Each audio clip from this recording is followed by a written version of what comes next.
आज हम P block का लेक्चर नंबर 6 लेकर आए हैं, जिसमें हम चर्चा करेंगे ऑक्सीजन परिवार के तत्वों के इलेक्ट्रॉनिक विन्यास तथा ऑक्सीकरण अवस्था व ऑक्सीजन परिवार के हाइड्राइडों के बारे में। ध्यान से देखते हैं। सबसे पहले ऑक्सीजन परिवार जो है, इसे समूह 16 के तत्व, समूह 16 के तत्वों को ऑक्सीजन परिवार कहते हैं। समूह 16 के तत्वों को ऑक्सीजन परिवार कहते हैं। देखिए, ये जो ऑक्सीजन परिवार है, समूह 16 के तत्वों में या ऑक्सीजन परिवार में, ऑक्सीजन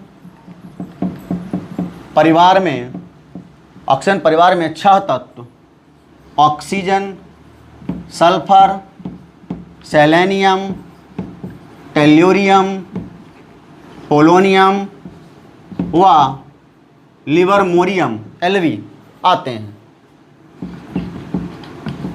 ऑक्सीजन परिवार में 6 तत्व oxygen, sulphur, selenium, tellurium, polonium व लिवरमोरियम आते हैं। देखिए, इन तत्वों में लिवरमोरियम की खोज बाद में हुई थी। इसका भी पूरा रसायन ज्ञात नहीं है। मुख्य रूप से इसमें 5 तत्व ही हैं: ऑक्सीजन, सल्फर, सेलेनियम, टेल्यूरियम और पोलोनियम। ये जो तत्व हैं, इन तत्वों को सम्मिलित रूप से कैल्कोजन कहा जाता है। समूह 16 के तत्वों को सम्मिलित रूप से कैल्कोजन कहा जाता है, जिसका अर्थ होता है अयस्क बनाने वाला। कैल्कोजन का अर्थ होता है अयस्क बनाने वाला, अर्थात इस समूह के तत्व जो है अयस्क निर्माता होते हैं। इसमें जो इस समूह के तत्वों के अयस्क हैं, वो सल्फाइड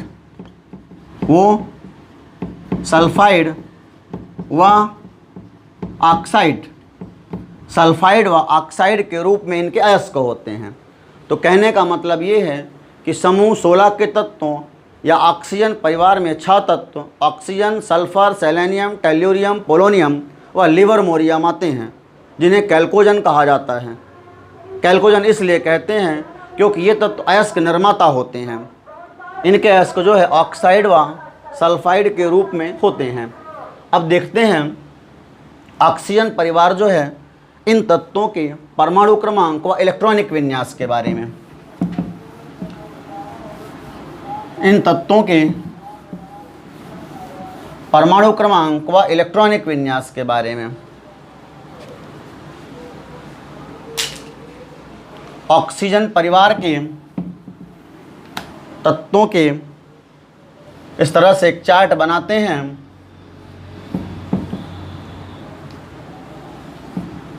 तत्व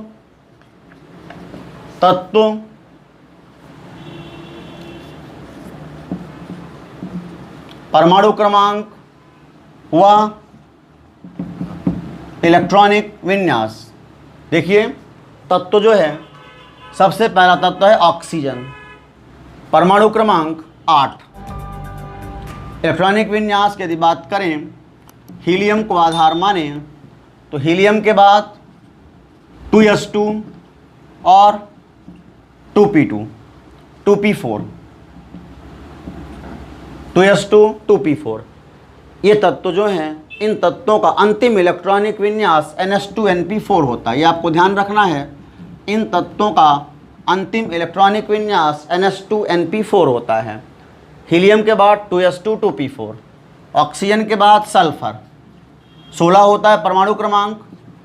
नियॉन 10 तक का काम खत्म। 10 के बाद 3s2, 3p4, इसमें दूसरा कोष, इसमें तीसरा कोष। 10 2 12 4 16। ऑक्सीजन, सल्फर के बाद सेलेनियम 16, 8 दूनी 16, इस बार इसमें 18 जुड़ेगा तो ये हो जाएगा 34। हीलियम, नियॉन के बाद ऑर्गन को ले लें तो इसके बाद 3d10, 4s2 और 4p4, 18 2 20 10 30 4 34। सेलेनियम का, सेलेनियम के बाद टेल्यूरियम, टेल्यूरियम में फिर 18 प्लस हुआ, 30 10 40 8 4 12 52। हीलियम, नियॉन, आर्गन के बाद क्रिप्टॉन, क्रिप्टॉन का 36 होता है। 36 के बाद ये देखें तो 4d10, 4d10 5s2 5p4, 36 10 46 2 48 4 52। Oxygen, sulphur, selenium, tellurium के बाद पोलोनियम, पोलोनियम में 32 प्लस होगा 84। हीलियम, नियॉन, आर्गन, क्रिप्टॉन के बाद जीनान 54, 54 का लिखेंगे 5d10, 5d10 तो बाद में आएगा, पहले 4f14, 4f14 5d10 के बाद 6s2 6p4, 54, 54 2 56 14 70 10 80 4 84। Oxygen, sulphur, selenium, tellurium, polonium, polonium के बाद आता है लिवरमोरियम, LV, लिवरमोरियम, इसमें 32 प्लस होगा तो ये 116, इसका एटॉमिक नंबर 116 होता है। Helium, neon, argon, krypton, xenon के बाद रेडान, RN, रेडान का 86 होता है। तो इसके बाद 5f14, 5f14 6d10, 6d10 और 7s2 7p4, 86 और 4 90, 90 2 92 और 10 102, 10 112 4 116। तो इस तरह से ये जो है समूह 16 के तत्वों के इलेक्ट्रॉनिक विन्यास हैं। आपको ध्यान रखना है कि समूह के तत्वों का अंतिम इलेक्ट्रॉनिक विन्यास NH2NP4 होता है। इसमें दूसरा कोष, तीसरा, यहाँ पे चौथा, यहाँ पे 2s2 2p4, 3s2 3p4, 4s2 4p4, 5s2 5p4, 6s2 6p4, 7s2 7p4। इस तरह से जो है इनका इलेक्ट्रॉनिक विन्यास होता है। अब इसके बाद हम चर्चा करते हैं, इसे कॉपी में नोट कर लेंगे। इसके बाद हम चर्चा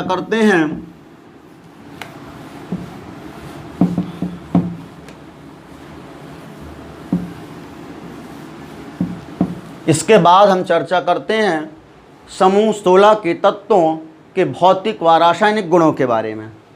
समूह या ऑक्सीजन परिवार, ऑक्सीजन परिवार के भौतिक गुण। यदि हम भौतिक गुणों की बात करें तो सबसे पहला गुण है भौतिक अवस्था। भौतिक अवस्था, देखिए इस समूह में 6 तत्व आते हैं जिनमें ऑक्सीजन, ऑक्सीजन गैस होता है। ऑक्सीजन क्या होता है? द्विपरमाणु गैस होता है।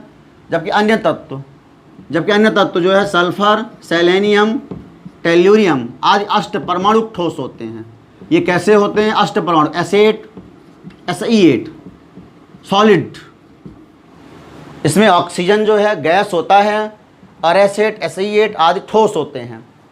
क्यों होता है ऐसा? ऑक्सीजन जो है इसका परमाणु आकार छोटा होता है।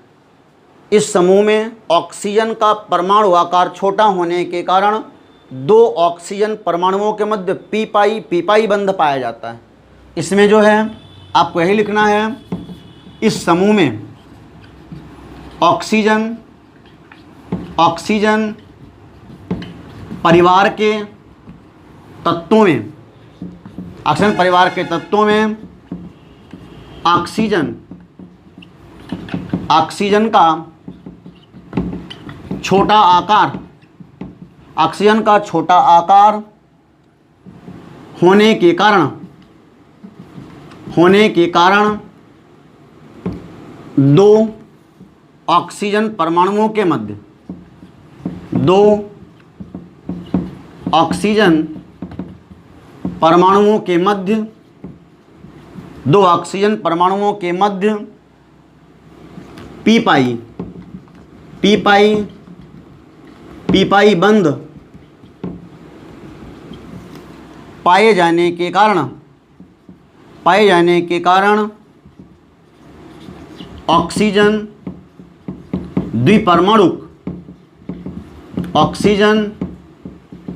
द्विपरमाणुक गैस होता है,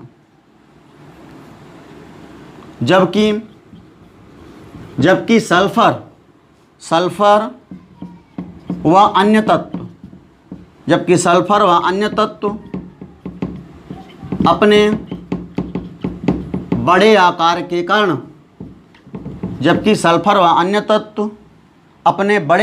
के कारण पी पाई बंध नहीं बना पाते तथा एकल बंधों द्वारा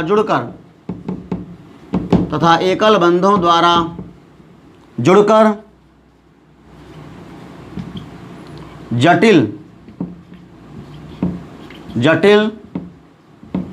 चक्रीय संरचना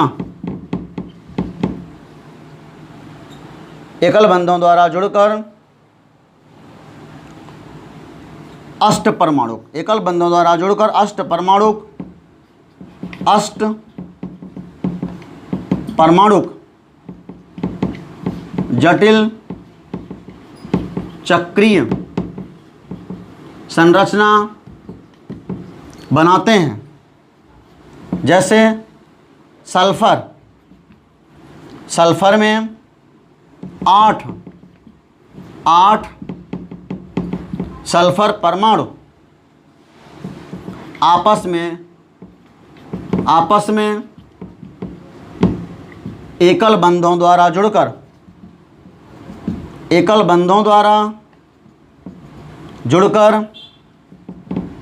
नाव के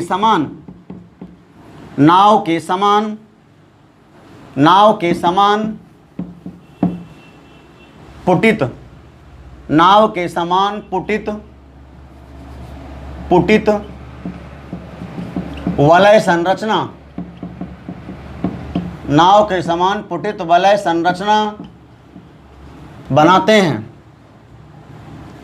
तथा सल्फर एसिड अष्टपरमाणुक ठोस होता है। तो इस प्रकार से देखिए, जो ऑक्सीजन होता है अपने छोटे आकार के कारण पीपाई बंध बना लेता है, इसलिए यह जो है द्विपरमाणुक गैस होता है। जबकि सल्फर जो है ये नहीं बना पाता और 8 सल्फर के परमाणु आपस में एकल बंधों द्वारा जुड़ करके जटिल पुटित वलय संरचना बनाते हैं, नाव के समान। देखते हैं, जैसे ऑक्सीजन है, इसमें 2 ऑक्सीजन परमाणुओं के मध्य इस प्रकार से द्विबंध पाया जाता है, बाकी ऑक्सीजन के लोन पेयर रह जाते हैं इस प्रकार से। यहाँ पर इसमें पीपाई बंध पाया जा रहा है, पीपाई बंध पाया जा रहा है, एक सिग्मा दूसरा पाई बंध। इसलिए O2 जो है, O2 ये द्विपरमाणु गैस होता है। वहीं पर सल्फर जो है तो सल्फर में एक अष्टपरमाणुक, इस प्रकार से सल्फर जो है ये अष्टपरमाणुक, ये नाव के समान एसिड की संरचना होती है। ये नाव के समान एसिड अणु जो कि ठोस होता है। तो इसका ध्यान रखना है कि ऑक्सीजन जो है द्विपरमाणुक गैस होता है, सल्फर अष्टपरमाणुक ठोस होती है। इसके बाद देखते हैं अगले गुण को। भौतिक अवस्था के बाद भौतिक अवस्था परमाणुकता भी इसमें आ गई है। अब देखते हैं दूसरे गुण को। इसे कॉपी में नोट कर लेंगे इन संरचनाओं को।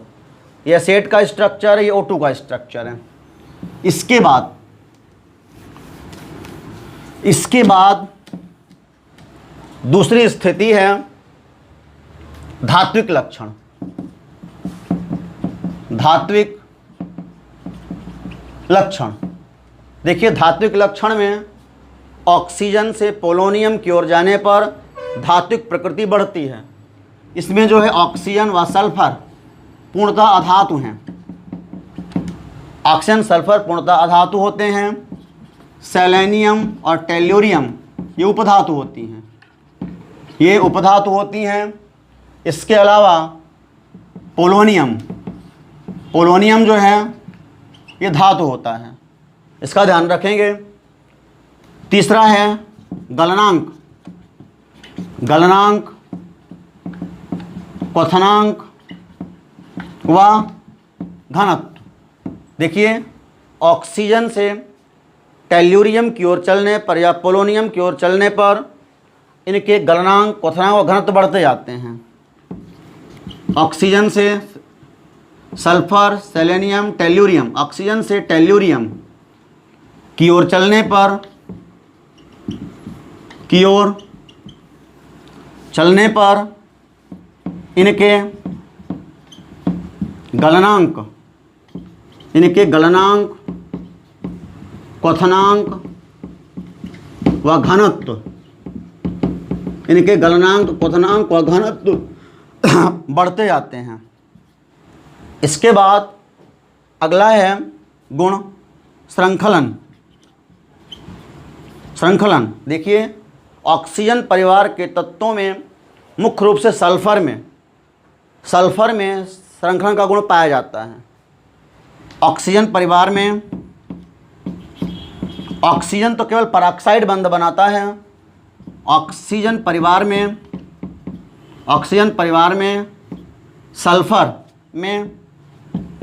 सल्फर में श्रृंखलन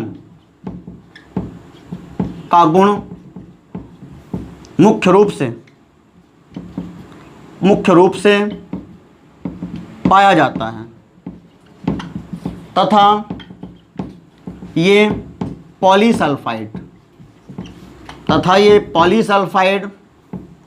बनाते हैं। इसके बाद अगला गुण है अपररूपता। अगला गुण है अपररूपता।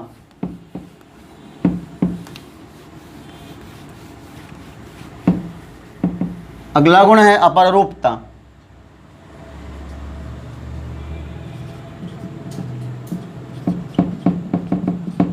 अपररूपता, पांचवा गुण है अपररूपता, एलोट्रॉपी।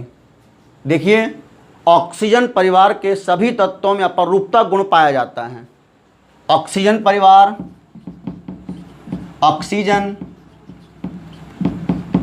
के सभी तत्वों में, ऑक्सीजन परिवार के सभी तत्वों में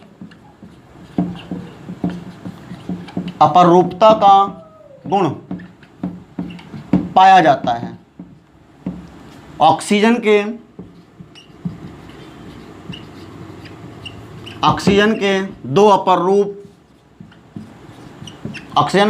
रूप O2 व O3 होते हैं, जबकि सल्फर के कई अपर रूप alpha, beta, gamma, lambda sulphur आदि होते हैं। तो ध्यान रखना है, ऑक्सीजन केवल दो अपर रूप होते हैं, O2 और O3, जबकि सल्फर के कई अपर रूप हैं, अल्फा, बीटा, गामा, लैम्डा आदि। इसके बाद अब हम देखते हैं ऑक्सीजन परिवार के रासायनिक गुणों के बारे में। इसे कॉपी में नोट कर लेंगे। ऑक्सीजन परिवार के रासायनिक गुण। ऑक्सीजन परिवार के रासायनिक गुण। ऑक्सीजन परिवार के रासायनिक गुण। यदि हम रासायनिक गुणों की बात करें तो उसमें सबसे पहले ऑक्सीकरण अवस्था। सबसे पहले ऑक्सीकरण अवस्था। देखिए, जो ऑक्सीजन परिवार के तत्व होते हैं उनमें उनकी जो ऑक्सीकरण अवस्था है, इसमें ऑक्सीजन, क्वेश्चन भी आता है, ऑक्सीजन परिवार के तत्वों में ऑक्सीजन की ऑक्सीकरण अवस्था ऋण 2 होती है, जबकि इसके अन्य तत्व धन 2, धन 4 व धन 6, इंपॉर्टेंट टॉपिक होता है। इससे क्वेश्चन क्रिएट होता है कि ऑक्सीजन परिवार के तत्वों में ऑक्सीजन जो है वो मुख्य रूप से ऋण 2 ऑक्सीकरण अवस्था प्रदर्शित करता है, जबकि इस समूह के अन्य तत्व धन 2, धन 4 व धन 6 ऑक्सीकरण अवस्था प्रदर्शित करते हैं। क्यों? ठीक है, तो क्यों करते हैं? देखिए, ऑक्सीजन जो है वो केवल ऋण 2 ऑक्सीकरण अवस्था प्रदर्शित करता है। यहाँ पर लिखते हैं ऑक्सीजन इस समूह के तत्वों में, इस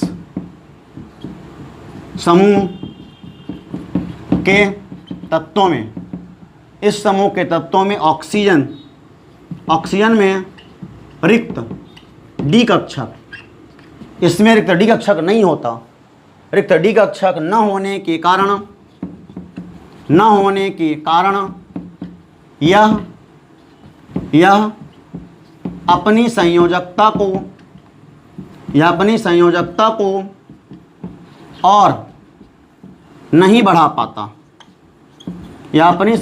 को और नहीं बढ़ा पाता, तथा केवल मुख्य रूप से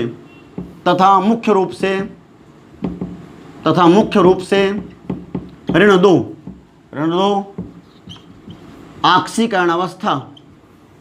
2 ऑक्सीकरण अवस्था प्रदर्शित करता है। ऑक्सीजन जो है मुख्य रूप से ऋण 2 ऑक्सीकरण अवस्था प्रदर्शित करता है, किंतु पराक्साइडों में ऋण 1 व फ्लोराइड व F2 या OF2 में धन 2 प्रदर्शित करता है, किंतु इस समूह के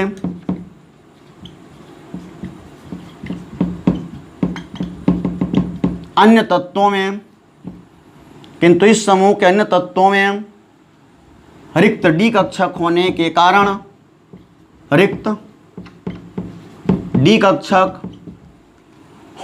कारण यह अपनी संयोजकता को बढ़ा लेते हैं तथा ऋण 2 के अलावा धन 2, धन 4 व धन 6, ऋण 2 के अलावा धन 2, धन 4 व धन 6 ऑक्सीकरण अवस्था प्रदर्शित करते हैं।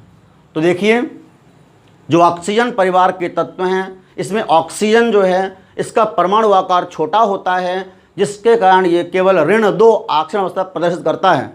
ये जो है OF2 में धन 2 करता है, इसके अलावा पराक्साइडों में ऋण 1 करता है। इसके अलावा जो अन्य तत्व हैं सल्फर, सेलेनियम आदि, ये जो है इनमें इनका परमाणु आकार बड़ा होता है, इनमें रिक्त डी कक्षक होता है, जिसके कारण ये ऋण 2 के अलावा धन 2, धन 4 व धन 6 ऑक्सीकरण अवस्था प्रदर्शित करते हैं।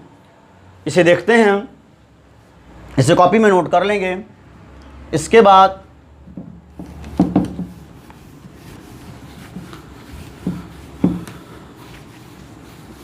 देखिए, यदि हम सल्फर आदि तत्वों की बात करें तो सल्फर की मूल अवस्था,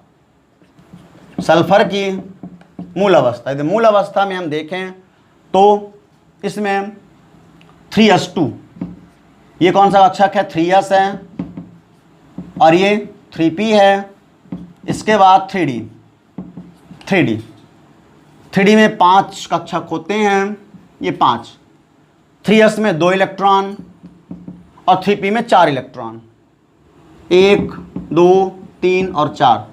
यहाँ पर हम देख रहे हैं कि 2 इलेक्ट्रॉन इसके अनपेयर्ड हैं, अयुग्मित हैं, तो ये यहाँ पर ऋण 2 प्रदर्शित करेगा, कहीं से प्राप्त करेगा, ऋण 2 करेगा, या दूसरी स्थिति में अपने दोनों इलेक्ट्रॉन किसी को डोनेट कर देगा, दान कर देगा, तो धन 2 करेगा। इस स्थिति में जबकि 2 अनपेयर्ड इलेक्ट्रॉन हैं, तब ये जो है ऋण 2 या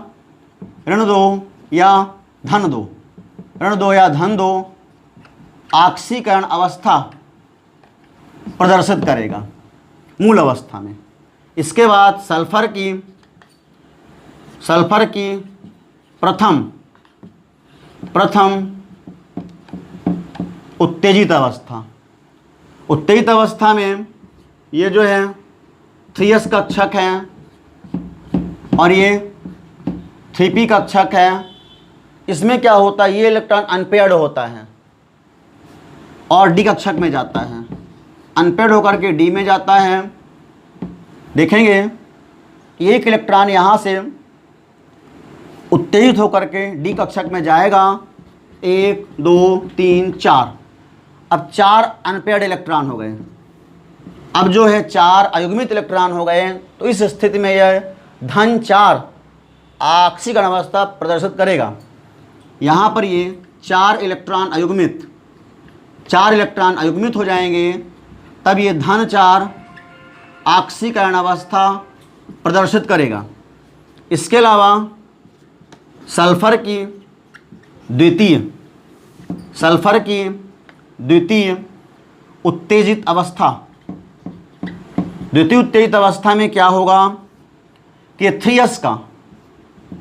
3s का एक इलेक्ट्रॉन भी एक्साइटेड होकर के 3d में चला जाएगा, तो केवल एक अनपेयर्ड इलेक्ट्रॉन 3s में बचेगा और 3p में 3 पहले से हैं, d में 1 2 3 4 5, d में 1 पहले से हैं, एक इलेक्ट्रॉन जो 3s का था वो भी आ गया 3d में। इस प्रकार से हम देखते हैं ये 3s है, ये 3p है और ये 3d है। अब हम देख रहे हैं कि यहाँ पर 3 2 5 1 6 इलेक्ट्रॉन अयुग्मित हैं। इस स्थिति में 6 इलेक्ट्रॉन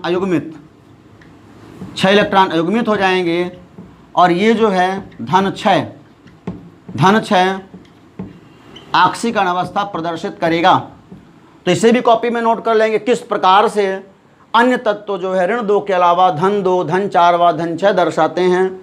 देखिए सल्फर की मूल अवस्था में केवल 2 इलेक्ट्रॉन अनपेयर्ड हैं, तब ये जो है यहाँ पर 2 इलेक्ट्रॉन अनपेयर्ड हैं, तो ये ऋण 2 या धन 2 दर्शाएगा। फिर 4 इलेक्ट्रॉन अयुग्मित हो गए तो ये धन 4 दर्शाएगा, फिर 6 अयुग्मित हो गए तो ये धन 6 दर्शाएगा। अब इसके बाद अगला जो टॉपिक है ऑक्सीकरण अवस्था के बाद इस ऑक्सीजन परिवार के तत्वों का, उसमें एक महत्वपूर्ण क्वेश्चन आता है। क्वेश्चन को कॉपी में नोट करेंगे। ऑक्सीजन परिवार के हाइड्राइडों के निम्न गुणों को समझाइए।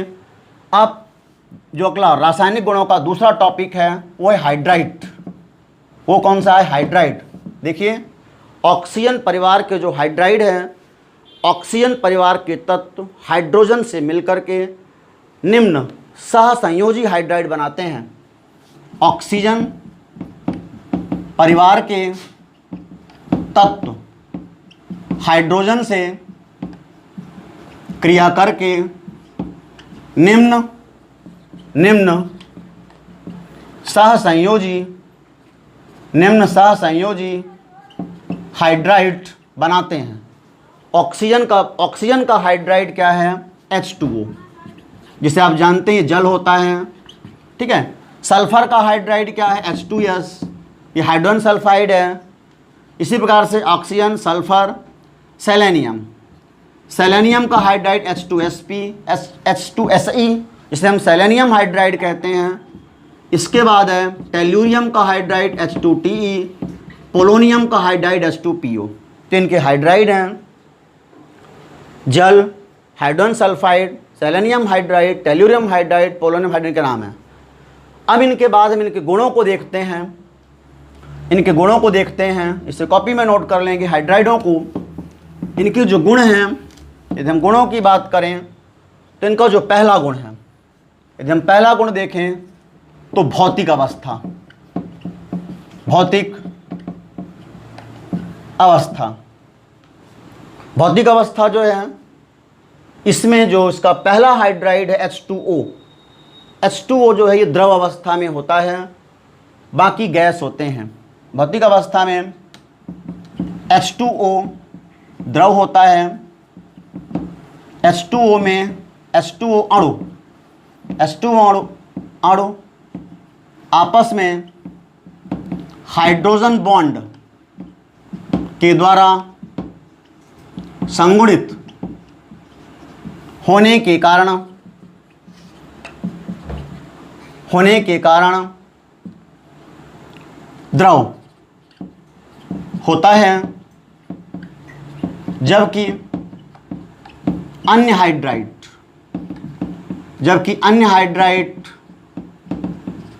गैस होते हैं।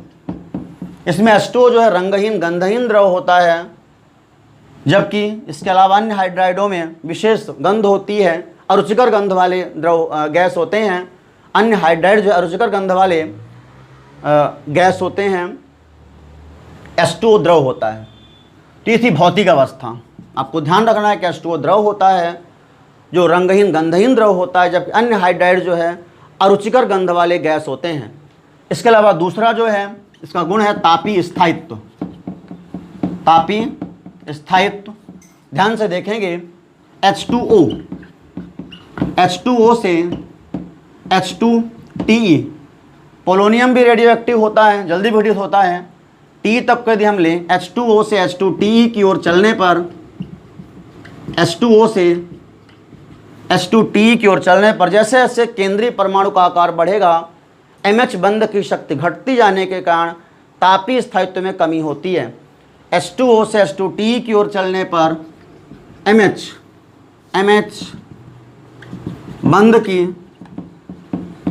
बंध की शक्ति घटने के कारण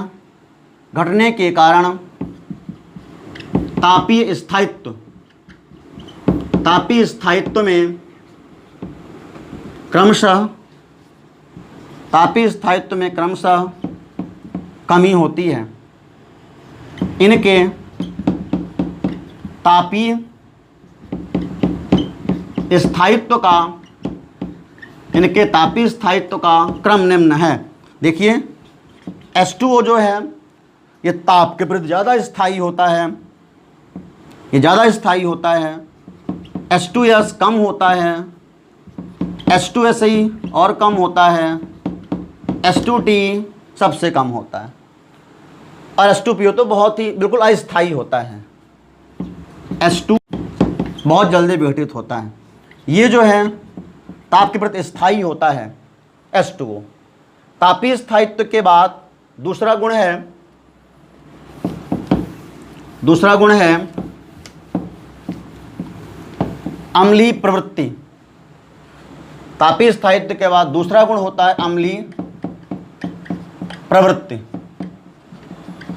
अम्लीय प्रवृत्ति। देखिए H2O से H2TE की ओर जाने पर, H2O से H2TE की ओर जाने पर MH बंध की शक्ति आकार बढ़ेगा। MH बंध की शक्ति घटने के कारण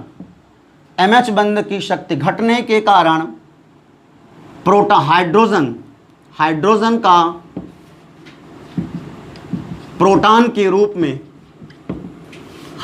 का प्रोटॉन के रूप में वियोजन सरलता से होता है, जिससे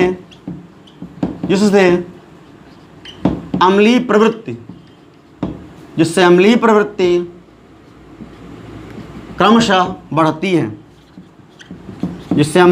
क्रमशः बढ़ती है। देखेंगे जैसे से H2O से H2TE की ओर जाते हैं, MH बंध की शक्ति घटती जाती है और हाइड्रोजन का प्रोटॉन के रूप में वियोजन सरलता से होता है, इसलिए अम्लीय प्रवृत्ति भी क्रमशः बढ़ती है। H2O जो है एक बहुत ही कम अम्लीय होता है, दुर्बल अम्लीय होता है। H2S ज़्यादा अम्लीय होता है, H2SE और ज़्यादा होता है, H2T सबसे ज़्यादा होता है।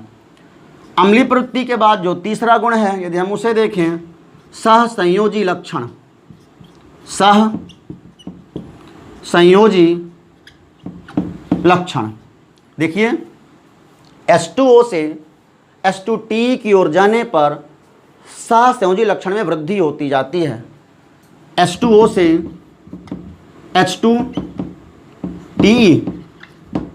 H2T की ओर जाने पर परमाणु केंद्रीय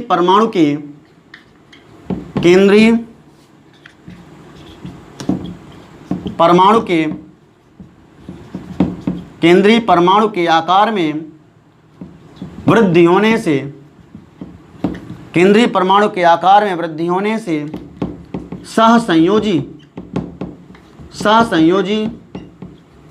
लक्षण में वृद्धि होती जाती है, जिसका क्रम निम्न है।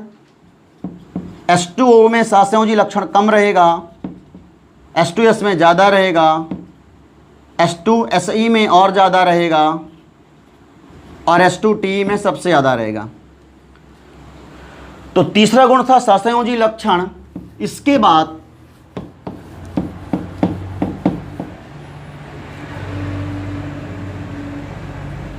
अगला गुण है, यदि हम चौथे गुण को देखें, हाइड्रोजन बंध। हाइड्रोजन बंध जो है तो केवल H2O में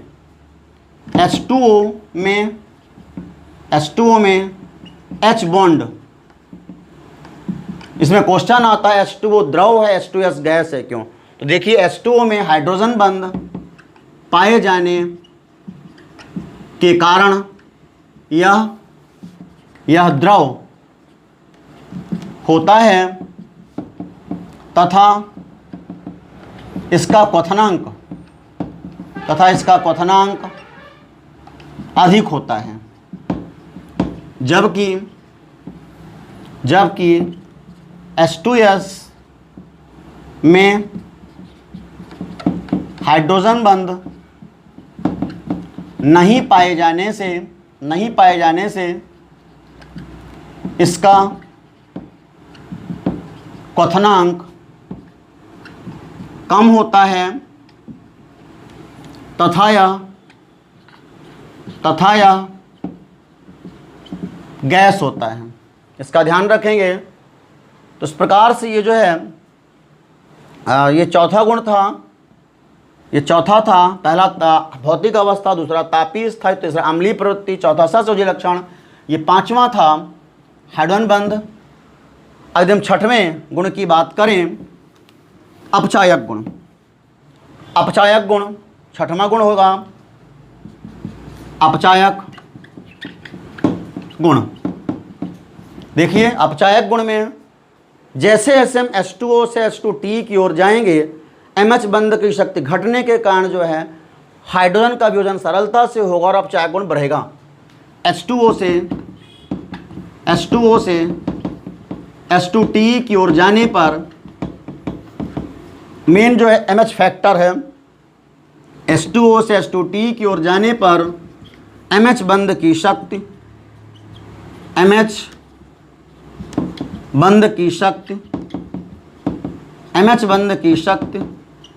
घटने के कारण ध्यान रखना है, H2O से H2T की ओर जाने पर MH बंध की शक्ति घटने के कारण हाइड्रोजन की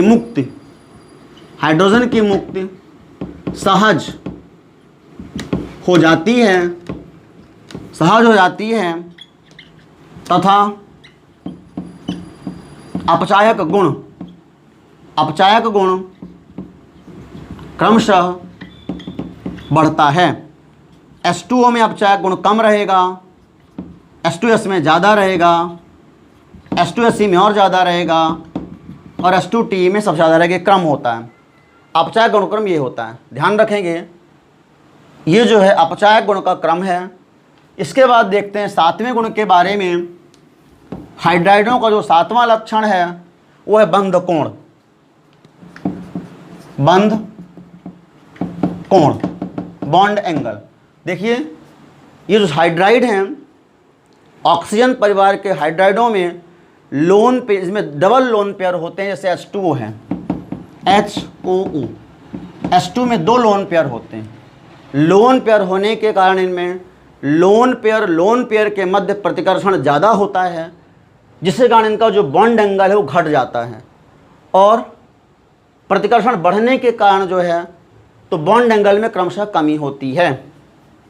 यहाँ पर लिखते हैं H2O से H2T की ओर, H2O से H2T की ओर चलने पर लोन पेयर में प्रतिकर्षण बढ़ने के कारण,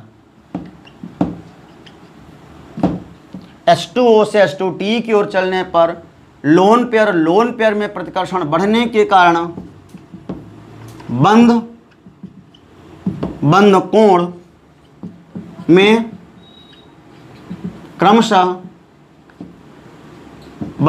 में क्रमशः कमी होती है। इनके बॉन्ड एंगल का क्रम देखेंगे। बंध कोण का क्रम ये होता है, जैसे H2O जो होता है इसमें बॉन्ड एंगल होता है 104.5 डिग्री, वहीं पर H2S में होता है 92.1 डिग्री H2S में।